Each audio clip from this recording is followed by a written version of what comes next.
Vikings talk. It's Purple Daily on Score North and ScoreNorth.com.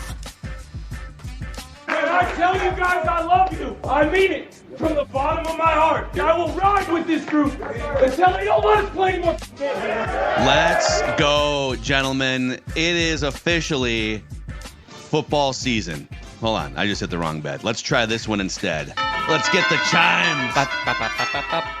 Yes. Should we do it? Oh, not just the chimes. We want the flag.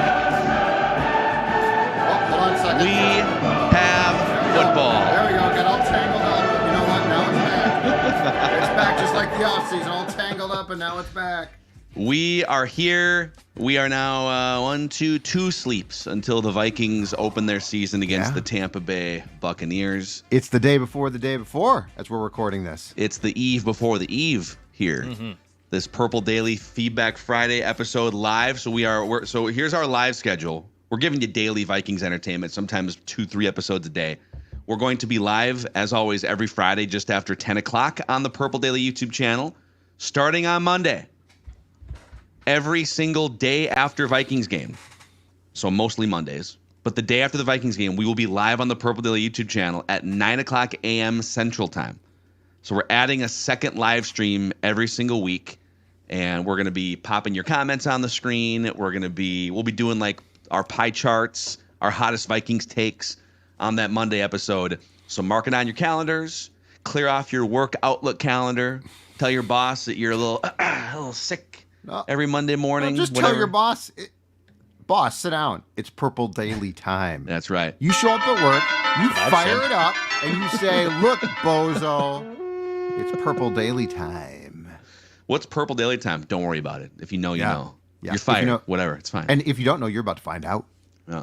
So if you're new to the show here on this, if you're stumbling into Purple Daily for the first time because the football season started, Dan Campbell's Lions started 1-0 last night, which we'll talk about. This is Daily Vikings Entertainment. We just want the Vikings to win a Super Bowl before we die. That is our mantra on this show. Every Friday, we collect your comments, questions, concerns, critiques from the YouTube channel, from the Score North app, the Feedback tab, and we call it Feedback Friday here, presented by our friends at TCL, which has award-winning TVs for any budget, any space, all with stunning picture quality. And TCL makes more than just TVs, too. They offer mobile products, audio devices, and home appliances. TCL brings you joy and simplicity through innovative technology. You can learn more at TCL.com. And these Friday live streams are presented also by Surly Brewing Company's Before I Die Lager. So we had a great time last night on the Hubbard boat on the St. Croix. And I can't tell you how many cans, responsibly, of Surly's Before I Die Lager were consumed with some of our great friends and advertising partners. That was a blast last night. It was absolutely. And look at that can right there. Look at that beauty. That speaks to everything that's about to start on Sunday when the football goes into the air before we die, before I die. We all want a Super Bowl championship for the Vikings. Not surprisingly, on that cruise last night, which I believe was a 2-hour, not a Gilligan's Island 3-hour cruise, the Before I Die, well, guess what? It vanished quickly. You know why? Because it's just that good. If you have not tried it, try it. And here's the other great thing. It is a beer that you can enjoy throughout the course of a football game. And it's a perfect, what we call a session beer for watching a game and enjoying a great beer. This is really, really, really good stuff, folks. Give it a try. You can find it, I think, basically throughout bars now in the Twin Cities and certainly at your local liquor store. Before I Die, one of many fine beers, including my favorite, Furious from Surly Brewing. Question number 1 here from Cody Clam chimes in. Do you really foresee the Bears and Lions being better than the Vikings? I've seen this on several season prediction websites. One even had the Bears winning the division. The Lions obviously won last night. I don't see this all happening, but curious what your guys' thoughts are. So I guess, how do you guys feel? Let's start with the Lions here. Yep. We'll talk. Let's watch the Bears play a game before we make a judgment there. But we've seen the Lions play a game. Now, granted, Kansas City was without, I would say, 2 of their 3 best players, Chris Jones and Travis Kelce. And Kadarius Toney picked a great night to have one of the worst nights a wide receiver has ever had in the history of football. Troy Williamson. It was Troy Williamson. It's the Denver game. Yeah. Except, I don't think Troy Williamson had one go for a pick 6 the other way, right? He tried. He had a crossing pattern that, if you remember, was a perfect pass, and he dropped, and it could have been. The expected points added note, I sent this to Phil last night. I don't know if you saw it floating around too. I think it was from PFF. So he had negative 2.16 expected points added on targets. Basically, if you threw the ball to him 3 times, that essentially means that is worth 6 points for the other team. And it was. Very accurate. So now that you've seen the Lions in action, it is, despite, the Chiefs being depleted, it's a big win for the Lions going out national TV on the road. What is your new opinion of the Lions? Ooh, so I do like their offensive line. It looks to be what like the Vikings were trying to do with their draft picks and especially, of course, in the Vikings case, the interior, because the tackles are very good. But I agree with the point of I'm not sold on that this means that they're going to win the division. And just to quickly say, without having seen them play a game, I think the Bears are at least a year away, which is why I keep saying the Vikings might not win 13 games, but I am not going to be surprised if they win a second consecutive division title. I just, let's see a lot more from Detroit consistently. Because, keep in mind, if Kadarius Toney has the pick 6, so he pops that ball in the air, but if he catches that other pass late in the game, Harrison Butker almost certainly kicks a field goal, and the Chiefs win. So the Lions got a lot of help, and I am loath after week 1 in football especially to declare things. So I am still very much in wait-and-see mode on the Detroit Lions. Okay. I mean, with the Bears, I don't really buy that until I guess they have to prove it to me. The Lions were a good team last year. The Lions gave the Vikings fits. They should have won the game that was at US Bank Stadium too. So you could have made the case the Lions should have won both games against Minnesota, which they obviously Vikings lost in Detroit last year.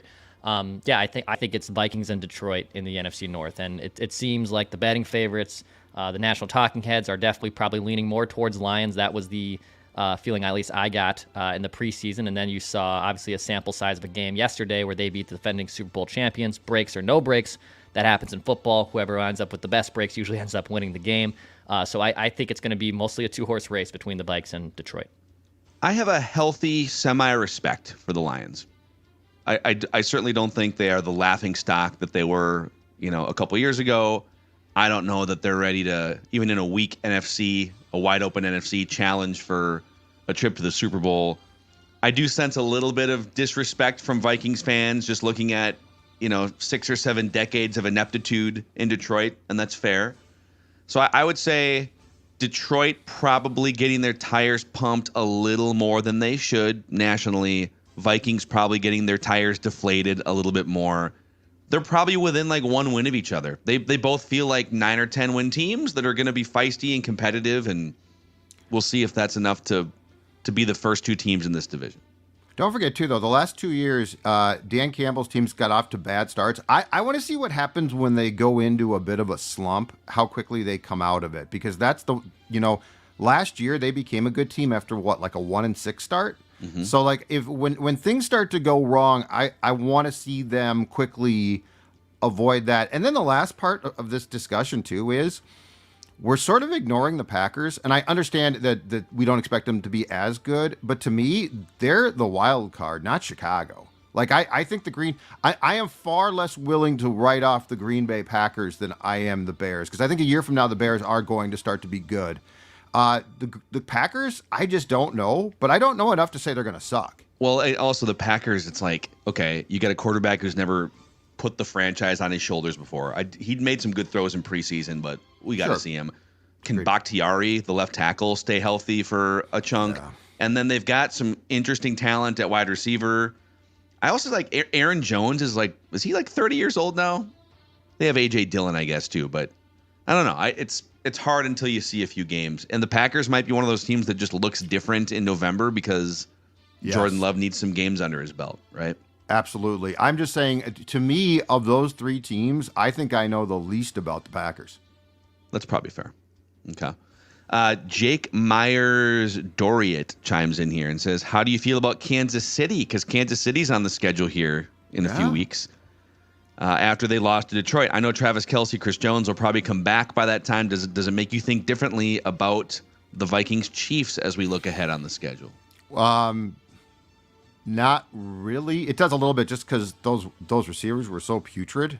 But Travis Kelce is going to be back, I would expect, long before that game. And if Travis Kelce is back, the Chiefs go back to being pretty good offensively, I think, because Mahomes himself is still absolutely, and he showed this last night, just didn't get help at all. He's still incredible. Defensively, though, yeah, like do I think that the Vikings could engage the Chiefs in a Sunday shootout offensively? Yeah, absolutely. Because this defense, if Chris Jones, and I have no idea there. Was he sitting in a suite last night? Did I see that? With like his agent? Yeah. So he must have bought the suite.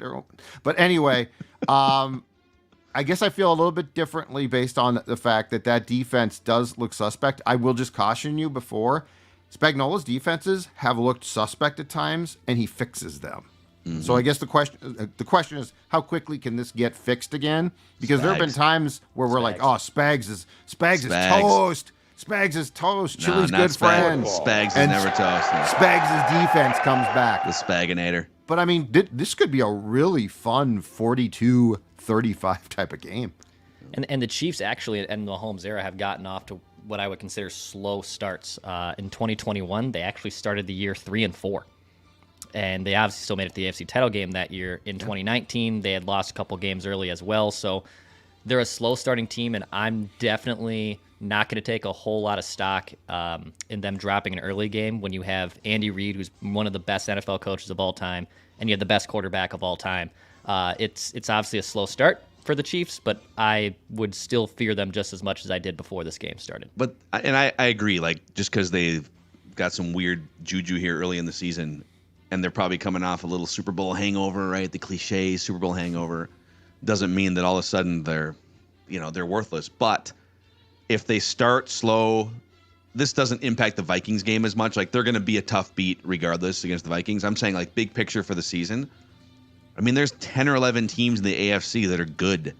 So if you all of a sudden start like 2-3 or 2-4, and now you're clawing back to get is 10 wins. Is it possible you could have 7 teams that are like 10 wins or better, and all of a sudden you lose a tiebreaker? And it's the AFC is a weird deal this year. Okay, Dave from Duluth chimes in, says, after the Giants playoff loss, I was a bit cynical on the Vikings' chances, but after giving the offseason a chance to marinate a bit, I think they might be pretty good. I'm curious to ask you guys, especially Judd, do you think the Vikings think they are good? What's the vibe like inside TCO Performance Center compared to other years? Do the Vikings think that they're good? Well, first of all, let's be very, very clear. Dave, we all know Duluth is good. Your hometown is absolutely outstanding. Beautiful. Just because one member of this show is too blinded by something that occurred in your town, Dave. The fall colors this time of year, too. This is about to be the time of year to drive to Duluth. You come down the big hills, gorgeous. Maybe drive up to the Glen Sheen Mansion and take a Sunday afternoon stroll up there. Oh wait, there's football on. I can't do that. Your fiance would love. You know what you should do? Saturday stroll. Because you hate college football. You've said that before. I do hate college football. Why not? I think Vinny and the gal would love a trip up to the North Shore. You and Kelsey and the Vinster jump in the car, the family cruiser, and you finally come back and give us a full report, and you tell Dave, I am sorry, because Dave, we love you. Yes, I would say this. The Vikings are very confident, and they should be. They're also run by a coach who is very confident and very positive. So, yeah, if the question is, am I sensing like doubt, self-doubt? No, not at all. And look, I mean, O'Connell sets a tone that flies in the face of doubt. Like he empowers his players. He wants them. Kirk Cousins is a changed man. So if you're looking for, is there like some secret doubt behind the scenes that I pick up on? Absolutely not. I think the Vikings are incredibly confident. And look, for winning a division, I think they should be. I agree. I think they should be. Kevin O'Connell just Super Bowl, has I don't know, but yeah.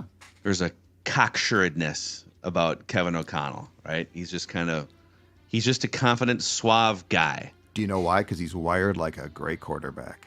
He is. He's wired like one.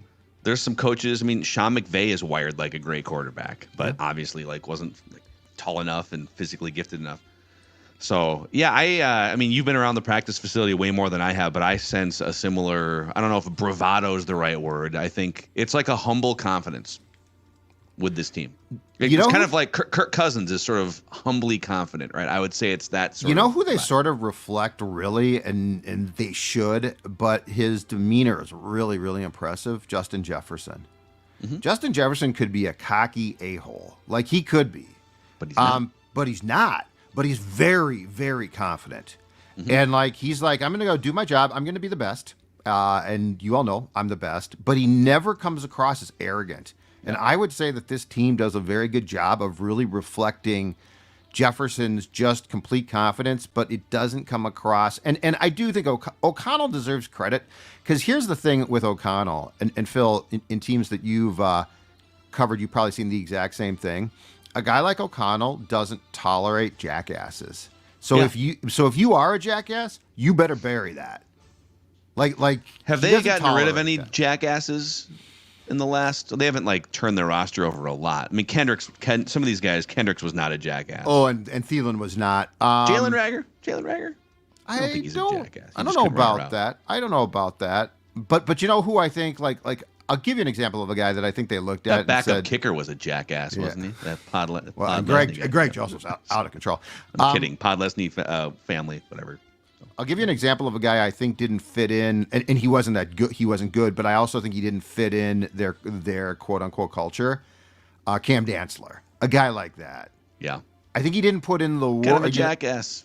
There was something about him I think they just flat out didn't like, and so I don't think O'Connell's going to make examples. Like there's not going to be some big fallout, but I think he's just very good at either those guys get peeled off the roster, or if they don't, they change their tone while they're here. Yeah, that's fair. All right, Judd, I need you to do me a favor and get the flag for a second, because I've heard through the grapevine here, we have a loyal listener who's been part of Feedback Friday. I've seen his name several times asking great questions. So Derek Vetter is one of our most loyal listeners and viewers of Purple Daily, and his son Cameron is turning 15 years old this Saturday. Get the flag, Cameron. That's right. Get that permit, that driver's permit. Way to go, Cameron. 1 year away from Sweet 16. So, Cameron, I know you guys are probably listening in the car, bouncing around this weekend. Happy birthday to you. Happy 15th. Judd will send you a present. Actually, if you could send Judd a present for your birthday, he would. I would really like something, like a collectible or something. That would be very nice. We'll talk about those later in the show, by the way. Marcus J says, listen, I love Judd, but. Here's the but. Yeah, he's not really making sense in his season projections with what he's saying he expects from the team. Judd's last record prediction was Vikings going 8-9. Was it 8? It was 8 or 9 wins. It was 9 wins. I don't think I had him below 500. One of them you had him at 8 wins. I thought that was earlier. I've got. I thought that was earlier. I feel like I had him at 9, and you guys had. I was one off of you guys, and I'm pretty sure that you guys had 10. I'm sure you didn't have 9. Let's see here. Okay, so the last one we did was August 18th. Mm-hmm. Do we stand by these, or do we? I mean, there's really no time now. Like, we're going to do this. Yeah, we're not going to do it now. I now. sent a note about that. We probably should have picked the schedule. No, but we did. We picked it 4 times. Like, and the 18th. Okay, how about this? Instead of going through all the games, here was the last record projection. Okay. Dex and I each had 10-7. Judd, you had 9-8. Yeah. We'll get back to the emailer's criticism here shortly. Mm-hmm. Instead of going through all the games here, do you guys want to go? Why don't we do this on the Purple Picks episode for Saturday? We will, instead of going through all the games, we'll just give the record. Let's go on the record with the record. Okay. On the Saturday episode. You good with that? Yep. Okay. I'm going to make a note so that I don't forget about this. So yeah, go back to his note, because I've got a point to make off of I think what his point is, but. Okay. What will Vikings record be? I know if I don't write it down, I'm totally going to forget when we do. So the August 18th prediction, I had 9-8, and you guys had 10-7, right? I think you guys were in lockstep. Yep. So he says that Judd projects the Vikings to go 8-9. So it's really 9-8. But on the Before I Die podcast, he said he predicts the defense to be top 15. And he has constantly said he expects the offense to be very good, top 10, maybe fringe top 5, as we all do. So if our defense is ranked top 15 and the offense continues to progress and get better, how do you see, he says, an 8-9 finish? I'll say a 9-8 finish. How is that going to work? So here's how it's going to work. First of all, the schedule is tougher. Second of all, you're not going to win 13 games. I do not think. Third of all, I am willing to say, again, I don't think the division is going to be great. Like, I don't know how it's going to stack up, but I think the Vikings, with a record that's not as good as a year ago, still could win the division. And the last thing is, I could be totally wrong. I mean, they could be far more successful. Dax, we may need to put Judd in timeout. I think it's a lot more difficult. Let's put Judd in timeout. I think it may have came back towards the end of that little rant, but yes, there's a little. I think it was like a weird. On the radar. Let's bring him back in here real quick just to see. I think we're good. And we're good. Careful, don't swear. We're live. Are we good? Okay. No. Yep. Nope. We're good. Okay. We're back. The weird. Gremlins came in for like 2 seconds right there. I apologize for that. That was very odd, and I got a weird prompt on my screen too. I wonder what's going on. Uh-oh. But yeah, I mean, I could be. What did the prompt say? That it said my audio your gave prediction out? doesn't make sense. It says my audio you're gave full out? of crap if you think the Vikings are going to be. But the bigger thing is the two big things is, one, I think the schedule is tougher, more difficult, and two, I think that they could win the division with a record that is not outstanding, because I don't know this division is going to be great. There has also been like San Diego Chargers teams, Phillip Rivers, even I think recent Justin Herbert teams that have top 5, top 10, both offense and defenses, and those teams win 9 games. Yeah. Like the breaks are the breaks. Sometimes we saw it last night with the Chiefs and Lions. You don't get all the breaks in all the games, even if on paper from a 30,000 foot view you have the 8th best defense and the 4th best offense. It's also really easy. I think we're guilty of this as football media, football fans, of being obsessed with top 10. Is it a top 10? Is Kirk a top 10 quarterback? Is it a top 10 offense? Is it a top 10 defense or top 15 defense? Well, there's only 32 teams. In college football, you're a top 10 offense, you're probably putting up 40 points a game. Sure. You know, in the NFL, there's 32 teams. So if you are the 15th best defense, it means you're right in the middle. And what's the median record? 8-9 wins in the NFL. And so if you have, let's say you have the 16th best defense and you have the 9th best offense, you're probably like a 9-win team. So, and that's why I think the Vikings had the 8th best offense scoring last year. It's not unrealistic to set the expectation. Let's not just settle for, that's pretty good. Right. That's the Vikings' entire history has been, they're pretty good. They're a 10-11 win team. They may go to the division round of the playoffs. They're like the 9th best team, 8th best team in the NFL. Well, if you want to win a Super Bowl before we die, guess what you need? The 3rd best offense and a top 10 defense. The best offense, and like, what is the thing that you are elite at? What are you hanging your hat on when the AFC NFC championship game rolls around, right? So the offense has to be that, I think. Like, I'm with you. If the defense can be top 15, I would take it and I would run with it. The offense has to jump from 8 to something in the top 5 if you actually want this team to be like playing deep into January. Mm-hmm. And bottom line, it's more fun if I'm wrong. I'd love to see them win 12 or 13 games. That would be awesome. But they did get a lot of breaks last year. A lot of things went their way. There were some impressive wins, but again, it's not sustainable to think that you're going to come back 8 times in the 4th quarter. But yeah, Tampa Bay won its god-awful division with an 8-9 mark last season. Yeah. So there's just a lot of weird things that can take place. But I certainly, just to be very clear, do not expect this to be a train wreck of a season of any sort. Yeah. Okay, let's see here. By the way, if you are hanging out with us, thank you for devoting some of your Friday to Purple Daily, live on the Purple Daily YouTube channel. If you could click the subscribe button and the like button on the YouTube channel, you can help us keep growing this thing. God, we're getting close to like 40,000 subscribers on this channel, which would be amazing. We continue to chart among Apple's most popular football podcasts, so a 5-star rating and a positive review on Apple helps us, so thank you guys for doing those things. The Bacanator chimes in and says, 12 personnel. Football. Which is 1 running back, 2 tight ends, 3 receivers. 12 personnel, the best wide receiver in the game, and the best blocking tight end in the game. Reminds me of the Mike Tice era. where the Vikings had some of the best offenses in the NFL. Now the defenses let those teams down. But yeah, I mean, they ran a lot of 12 personnel, if I'm not mistaken, 20 years ago. You had Randy Moss, the best receiver in the game, and then they had different tight ends, but it was like a lot of Jim Kleinsasser, a lot of like Jermaine Wiggins was in the mix toward the end of the Mike Tice era as the pass catching tight end. Mm-hmm. And they scored a ton of points. Well, and I actually think being in 12 personnel is going to benefit Kirk more. I think it's going to highlight what Kirk does well. It's going to get him a little bit more protection, probably. I think Josh Oliver's going to surprise because he almost has come here from Baltimore with the reputation, and he is a huge man. Yeah, he's a blocker. He's a blocker, which he is, but he can catch passes as well, so he could be a threat. He's going to be at least a threat at times to, shall I say, leak out and catch a pass. Oh, because he can leak out. Let's go. Come on. It's football season. But I think the 12 personnel thing ultimately is going to benefit O'Connell as a play caller and Kirk's ability for what Kirk does well. So I think it's going to be a good fit. Do you guys ever, now that it's football season, the fall weather is here in Minneapolis, do you ever find yourself using football vernacular in everyday life situations? You know, like at the Gopher tailgate last week.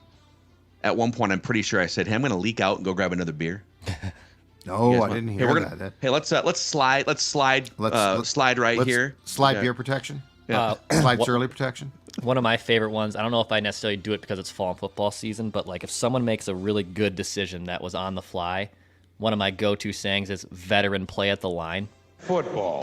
Veteran play at the line. Let's call an audible. Hey, let's check to this. Or actually, we were going to go over here to this restaurant. Let's make a check. Go down the street. God, veteran play at the line. Great decision. Yeah. Let's go. Football. That's great.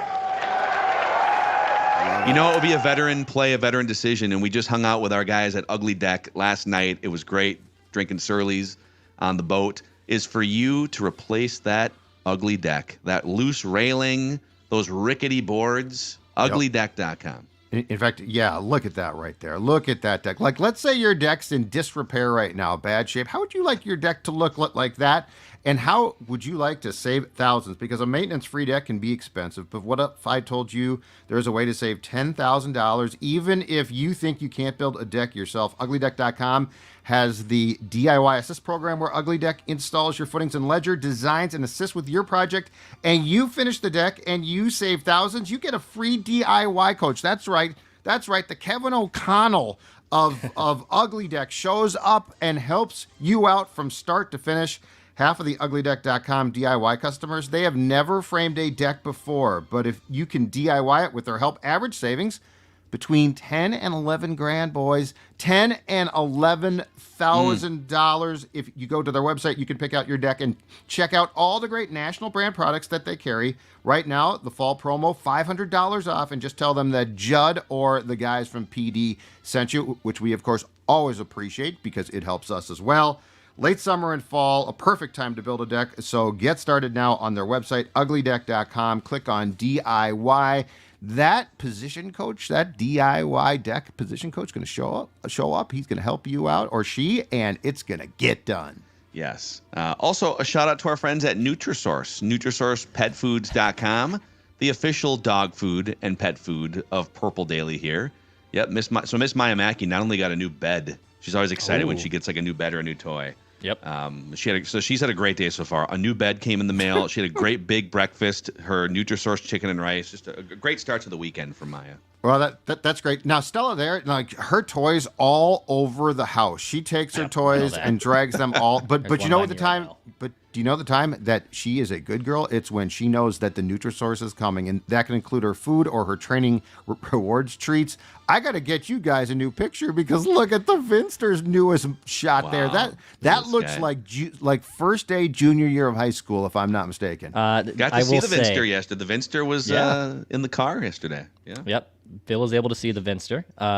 This was, I can full disclosure, this was a post situation where he was playing ball outside and then decided to run laps around the new mud and grass area. And we had to give him a little bit of a mini bath, mini paw bath. So he wasn't too pleased with that. But during bath time, the only thing that he takes solace in is the fact he gets his Nutrisource treat. So that's what the stink eye is for to a degree. Who's a good boy? But he knows he's getting his Nutrisource. He'll be okay. Who's a good boy? NutrisourcePetFoods.com. That's NutrisourcePetFoods.com. And then also, it's tailgating season, you guys. All right, it is Weber Grill season. You can get your Weber Grills, a brand new Weber Grill from Fratelloni's Hardware and Garden, more than 20 metro locations. It is kebab season. It's shrimp on the Barbie season. It's mystery meat season. If you want to go back to that weird Instagram photo Kirk posted like 3 or 4 years ago. Like, what is that? Is that tofu? Like, we didn't really know what he was cooking on the grill. Could be wings, but hey, football season's here, so that means it's Weber Grill season. Kick off tailgating season at Fratelloni's, one of the largest Weber dealers in the state. ScoreNorth.com, keyword Weber, or stop into one of the 20-plus metro locations of Fratelloni's Hardware and Garden. Football. Let's go. Let's see here. On the Kirk front, Marcus Edgett, I believe I'm pronouncing that correctly, chimes in and says, the periods in the Netflix documentary Quarterback where Kirk would shut down, and get all kind of in his feelings. It seemed to mirror the stretches that the offense completely disappeared last season. With KOC and Kwesi being culture guys, is a Cousins extension completely tied to whether he can change his game day demeanor with less sulk and more Hulk in the game and on the sideline? Put that on a shirt. That's a really interesting question. Do I think it's tied to it directly, like the most important thing on a list? No. Do I think that they would like to see him be a little bit more less Judd-like? Absolutely. Wow. So self-awareness is dude, I see Kirk and I both see the same thing, which is we see bad things and we see things falling apart, and O'Connell sees people. I see dead footballs the whole time. I see dead footballs. You know what? We see deflated footballs. But yeah, I think it is. I think it can't be dismissed completely because, look, there's probably a multitude of reasons why when Cousins' camp approached the Vikings in March that he was rejected, it was declined. And I think among those is the Jefferson contract is going to get done, and that's clearly going to change things how the cap is set. And I know the cap goes up, but Jefferson's going to make a ton. But yeah, I think Kirk's demeanor and I think O'Connell's desire probably to work with a young quarterback who he can mold more. Like, he can get the most from Kirk. I think he proved that. But Kevin O'Connell can't mold Kirk. Kirk is a 35-year-old grown adult. He's not a 22, 23-year-old draft pick. So I think it's a good observation. Like, I think it's an interesting observation that's at least worth considering and certainly shouldn't be dismissed completely as, oh, that's just a bunch of crap. It was interesting how KOC said in the doc, there's times where I got to tell him to calm down, and then there's also times where I just got to let him work it out, right? Like, it's not like KOC has his thumb over him every time things are flustered or things are panicked, and he has to be the one to shake his shoulders basically to get him back into place. I like that he also admitted that sometimes you're a 34-year-old, 10-year-plus veteran quarterback. This is also on you to figure it out. You don't necessarily need me all this time to help you get out of a funk. Yeah. I did sense, this is just, reading the room on the documentary and also just kind of conversations around the team and whatever, that KOC gets a little frustrated with Kirk's demeanor sometimes, that that Kirk can bring a little bit of a weird negative energy.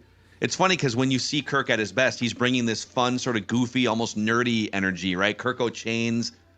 So he's got different sides to his personality, like all of us do.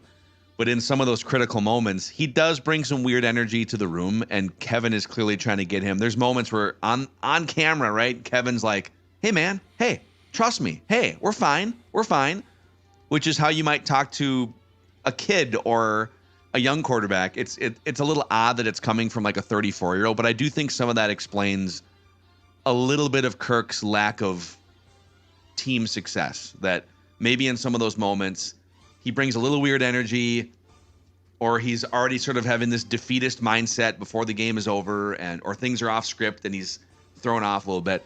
So I would say process-wise, if he can fix some of that, he's not going to be a different person. If he can fix some of that, he probably becomes a better quarterback for 4 full quarters, and the team wins more games and goes deep in the playoffs, right? Yeah, I don't know that at that age that you can change who you are in what basically amounts to a football crisis situation. Like it's a great point, and it would be nice. I just don't.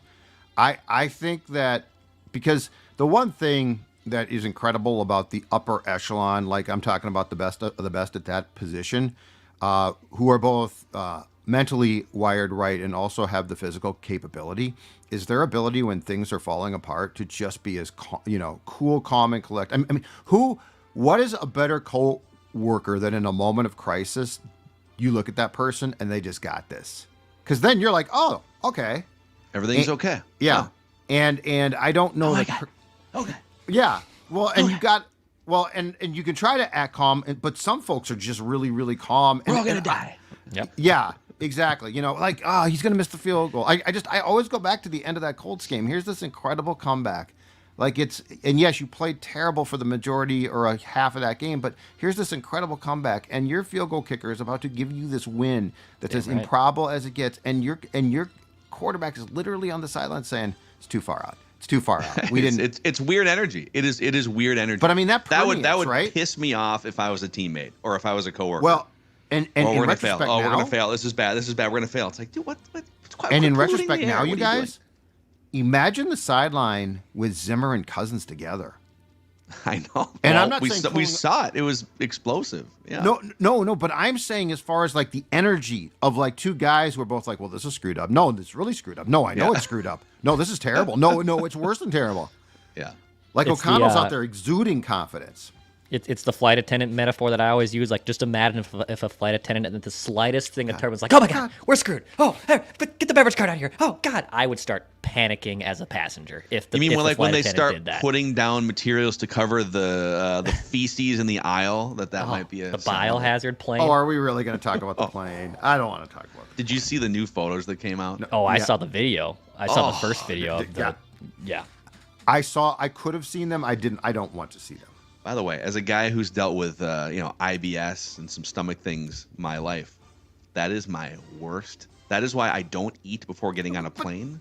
Right. That is my worst nightmare. But who crushes food before getting on a plane? And if you do, you're an idiot. But dude, I see people pounding fast food, finishing their fast food before they go on a plane. Like, what are you doing? You are tempting fate. Yeah, I need a little buzz on before I get on the plane, but I do not eat food before I go on the plane for the exact same reasons. Worst case, you got to pee bad. That's okay. Yep, that's not going to be a problem. But even that, it's like I get okay. God, I'm just last week we did the cash thing. By the way, the cash handoff did happen. Yeah. Declan took a photo of the cash handoff, and I should say, the Macadax went out. It was a nice weekend last weekend. We were looking for a couple sort of retro pieces to put in our entryway. We went to a couple antique stores, bought a big, nice framed piece of like 90s art, and paid cash. Well, think about what you can do this weekend. Oh, we can go back. We can go to so many antique stores. Well, it's football season now, so not going to be able to make it to the antique stores. What were we saying? Oh, flights. Okay. So people are already annoyed. I see the overwhelming support for Judd, and I apologize. I'm more of a digital transaction guy. But here's another one people can hammer me for. I get super annoyed if the flight, I would say this, if the flight, I like aisle seats in case I have to go to the bathroom. I think we all do. Yep. Okay. Which is selfish. Yep. No, but if the flight is 2.5 hours or less, I get annoyed when people from the inside rows climb over to go to the bathroom. Because I feel like you should be able to hold it for longer than that. Unless there's some sort of emergency and you're going to, need to turn the plane around. Okay, then run to the bathroom. But is that irrational? I think is. As I say that, it sounds terrible. I sort of feel the same way. But I think that people who are going to fly should be treated the same as our moms probably treated us as kids when we were about to go swimming. Do you remember the whole rule of thumb? If you're going to go swimming, don't eat before you go swimming because it's going to give you stomach, because you're. I don't know if I believe that. Well, the point is, I've heard that too. Does swimming actually give you an upset stomach if you've? Well, if you house a bratwurst and jump in the pool? I think it can make you get sick because of because of the exercise. But the point is, I think flying should be handled the same way. Like if you're going to crush food, you shouldn't fly. No. You're an idiot. And just, don't climb over people unless it's emergency. Or if it's like a 4-hour flight. Okay, whatever. But I digress. Okay. Dixon Cider chimes in here on YouTube. Stick to football. regarding the Random Viking of the Week controversy. So he's dissecting yesterday's. We had another just controversial close call moment yesterday with our new parameters, which we'll get to something on that too.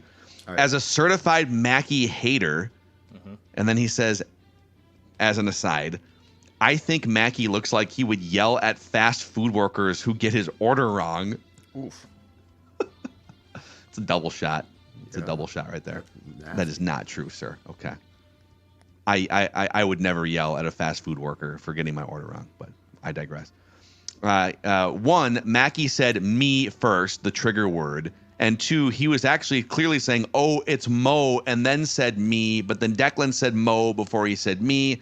Hands down, Mackey victory. I think we've kind of gone over that. But that leads to the next comment, which is Frank North 164 on YouTube.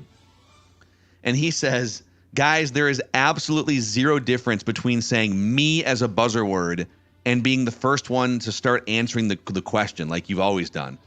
It's your voice as the buzzer in both instances. The entire controversy is due to Phil cheating Judd out of a win with Reese Lloyd a year ago. A, Phil was second to respond, and I was first to finish, though. And B, admitted Judd's partial answer was the clue he needed to figure out the player in question. Well, yeah, it's all a very good point. I like this. Yeah. There's two things to unpack here. I like this guy. The first thing is, a lot of people have pointed this out, that we have this is like the catch rule thing where we've just over convoluted this. Okay. I don't think we need a buzzer word. Because Declan brought this up yesterday, where what if we both say me at the same time? Then it's the same controversy. Yes. Are we going to let let's go back to the Hank Basket thing. We've done 120 or 130 Random Vikings. It's the only time, it's happened twice, the Reese Lloyd thing too. It's happened twice in 130. So it happens once a year. Mm-hmm. Are we going to let that derail the way that we operate on Random Viking?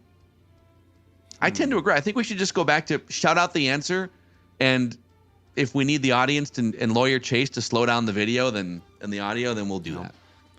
I don't know if I'd label yesterday's a controversy per se, but it's convoluted now. It's like, yes. Oh, we made a new rule and it's. Look, do I feel that I shot myself in the foot a little bit? 100%. I sabotaged myself, and I don't think. And I know there's people in the comments that said no, Phil only got it because Declan said Mo and was waiting. No, I think Phil had it too. I think Phil had it at the tip of his tongue. I had it at my tip of my tongue. Phil got it. I'm not going to want to change the rules completely because of it. I was just more frustrated at myself for missing it. That's why I was pissed. Can we just go back to the way we did it and just hope that it doesn't happen every week, that there's a tie? I don't think we need a buzzer word. Okay. Just say that. Just shout the guess out like we've always done. That's fine.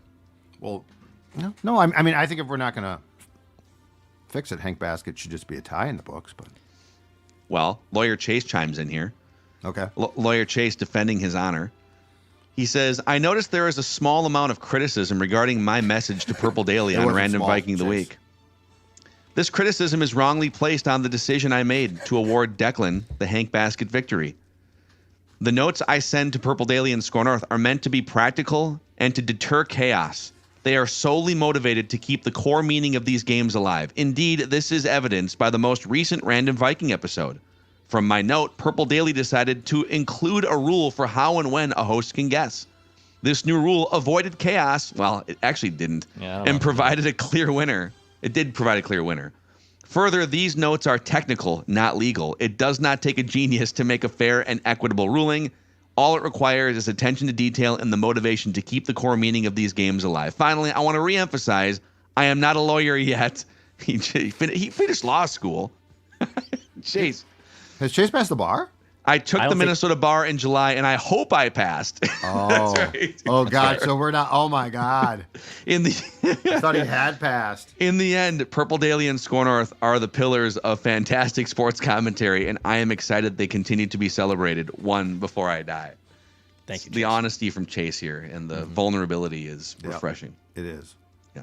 Hopefully he passed. You know what though? If he doesn't pass the bar, he can still be our lawyer. We don't really care. Yeah, it's fine. He's on retainer either way. We got your back, Chase. I'm just thinking. I wonder if I should find a a real barrister now.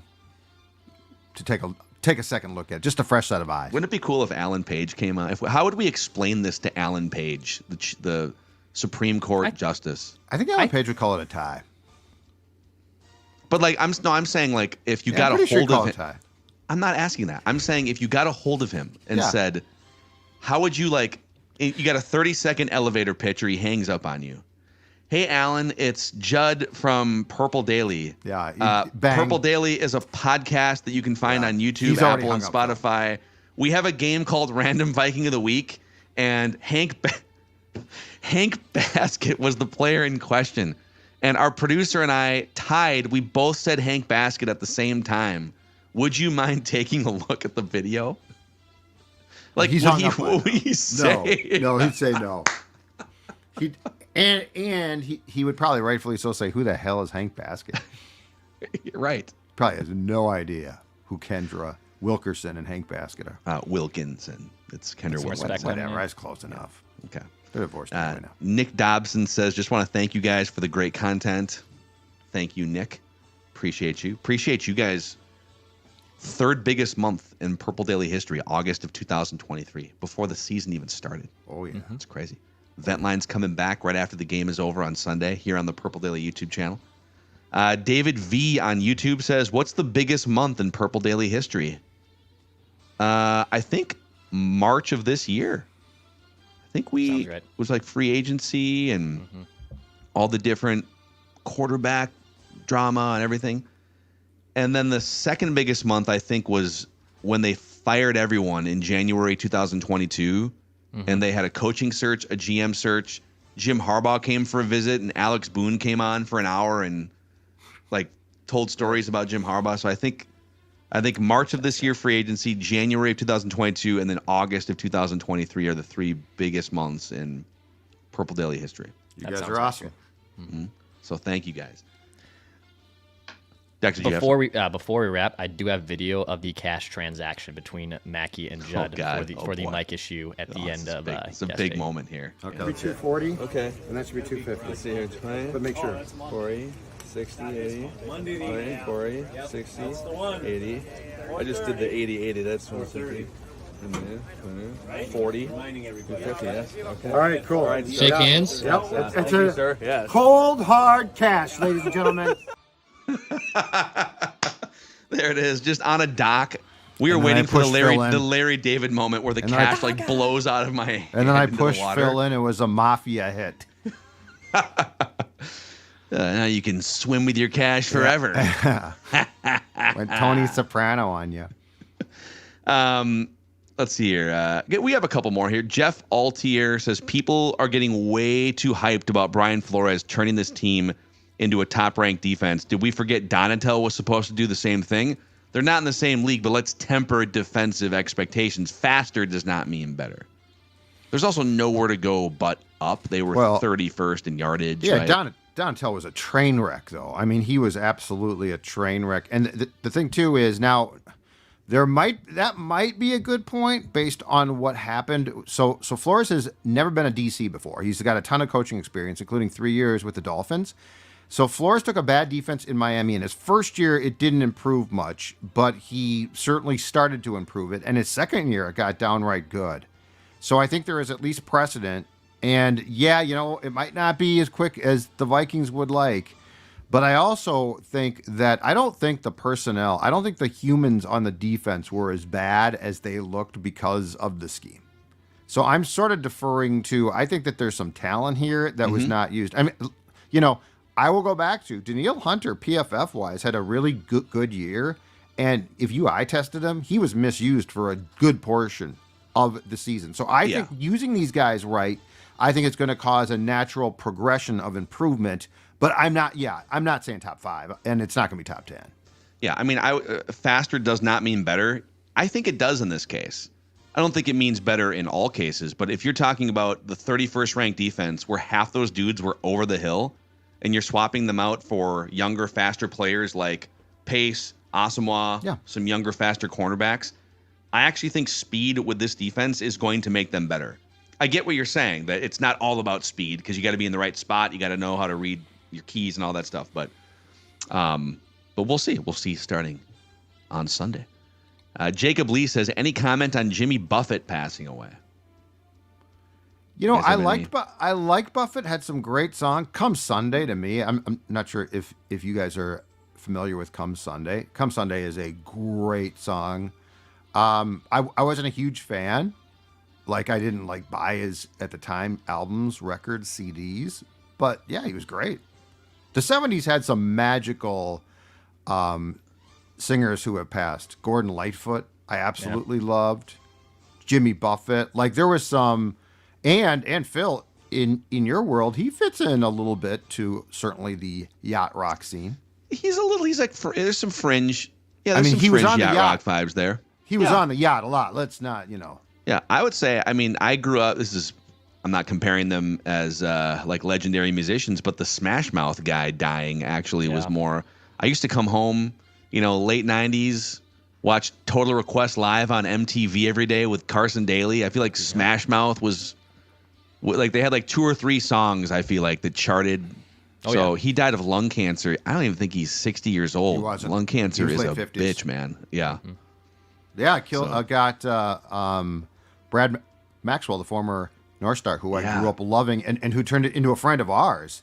Or no, it was liver cancer or liver failure for Smash Mouth guy. Lung cancer for Brad Maxwell. Yeah, Brad passed at 66. I think it was last week now, and that was super sad. And I that would be a terrible disease. Cheap plug, Phil. Dark Side of the Ring has now morphed into numerous other spin-offs of Dark Side of these events, and there's Dark Side of the 2000s that has just been released. Ooh. And there's a whole episode on TRL's Rise and Fall. Oh my gosh. Injected into my veins. Phenomenal. One of the Backstreet Boys guys is like one of the main people that like narrates the whole episode. Okay. Oh, got to check that out for sure. Oh, and correction, amazing. Jim, thanks. It's Come Monday. I'm a dummy, not Come Sunday. I'm just thinking about Sunday because of the Minnesota Vikings and Tampa Bay Buccaneers. You know what's the greatest part? Week 2, because of the Thursday night game. Week 2, boys, we get Scotty Hansen, and we get the Octobox, and we get 8 uninterrupted hours of the National Football League. Week 2, we get Red Zone. Yes. Hey, comment from someone threw it in here. Anthony Edwards won GOAT, by the way. RIP Team USA. They just got bounced in the semifinals by Germany. He says, you guys got to get Randy Vikes 69 on again. So we're working with Randy Vikes 69 on what times and days he's available. I believe we're going to bring him in during Tuesday's Purple Daily Show. Okay. So he's been a part of the Mackey and Judd podcast, which we've kind of molded into our different team-centric podcasts. So this will be like the first season where Randy Vikes gives his stud and dud stables on Purple Daily. We'll probably like lead with something on Tuesdays and then bring him in as the show is going. There were some, how can I put this nicely? It felt like towards the end of last season, there were some uncomfortable appearances, like where he got mad at us. And I haven't divulged this, but I did hear that he also had talked to different potential partners. Oh, he was shopping his services, different media. There are a lot of media outlets out there that won't let you appear because of the threat of Score North on 2 local outlets. I heard. So I heard there were at least 2 shows on a competing. Well, it's not competing because it's a station and we're not.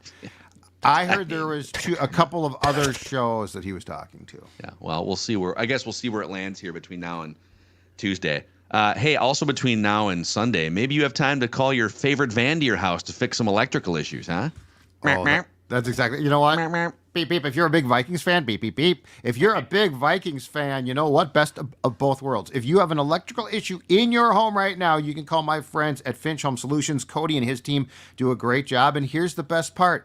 Like, let's say you're at home and you're like, God, I'd love to talk about the Vikings game. And boy, you know what? I need an outlet put in. Finch Home Solutions is the perfect place to go because nobody likes to talk about the purple more than Finch, and nobody likes to fix anything big or small in your home from an electrical standpoint than Finch Home Solutions. They do an absolutely marvelous job. Right now, a free electrical panel inspection or a $199 home safety inspection. Again, big or small, it could be something as simple as an outlet.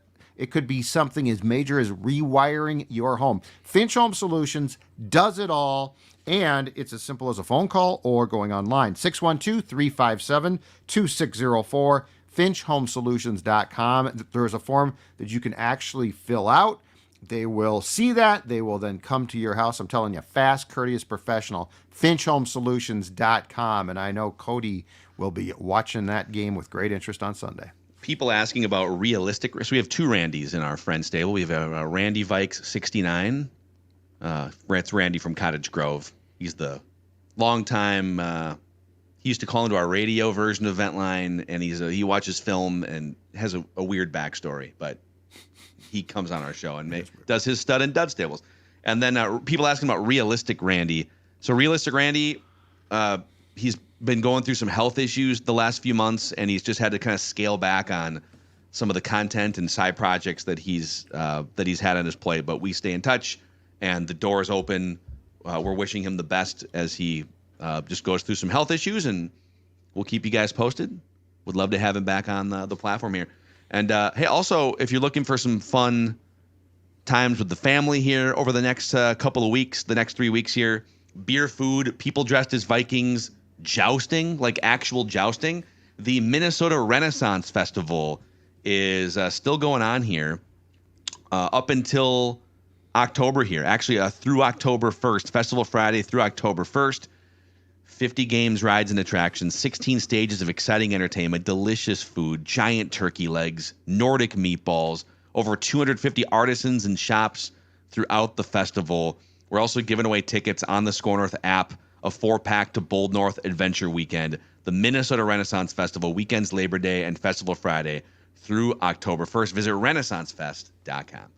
Whew. All right, boys. That's our Feedback Friday live stream here on the Purple Daily YouTube channel. We'll hit you with Purple Picks on Saturday and Vikings Vent Line right after Vikings Bucks finish up on Sunday. Or if the Vikings are down 33-0 at halftime, Judd will leave and we'll go live at halftime. No, I'll never leave again. Okay. I'll never leave again.